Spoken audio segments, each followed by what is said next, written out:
So, అంటే ఆయన case take up చేసుకునేటప్పుడు ఆలోచించారంటే ఇవన్నీ క్రాస్ చెక్ చేయమని చేశారు సార్? ఏం తప్పెవరిది? ఇలా ఏదో ఒకరొచ్చి ఆ కంప్లెయింట్ ఇచ్చేస్తున్నారు అని కాకుండా సో, చెక్ చేసారా ఏమైనా? ఇప్పుడు 'హర్ష సాయి' అనే వ్యక్తి మేము ఫస్ట్ ఎగనెస్ట్‌గా ఫైట్ చేసింది బెట్టింగ్ యాప్స్ మీద. హ్మ్.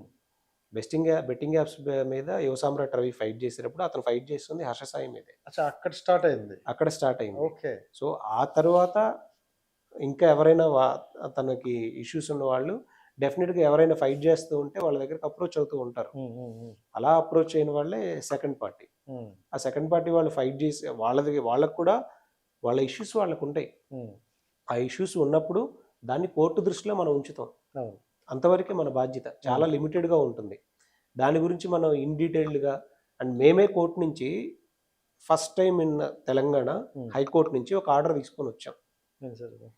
రిస్ట్రైన్‌మెంట్ అంటే మినిస్ట్రీ ఆఫ్ బ్రాడ్‌కాస్టింగ్ మీద హ్మ్. యూట్యూబ్‌లో ఉన్నటువంటి వీడియోలు 'హర్ష సాయి' కొన్ని రిలీజ్ చేస్తే హ్మ్. వాటన్నిటిని డిలీట్ చేయాలి అనేటువంటి ఆర్డర్ హైకోర్ట్ ఫస్ట్ టైమ్ ఇచ్చింది తెలంగాణలో. ఓకే. ఫస్ట్ ఆర్డర్ అదే. ఇంతవరకు ఎప్పుడు లేదు. లేదు. ఓహ్! దాన్ని మీకు లైవ్ లా అనేటువంటి బ్లాగ్స్‌లో కానీ వీటన్నిటిలో కూడా జస్టిస్ సివి భాస్కర్ రెడ్డి గారు ఆర్డర్ ఇచ్చారు.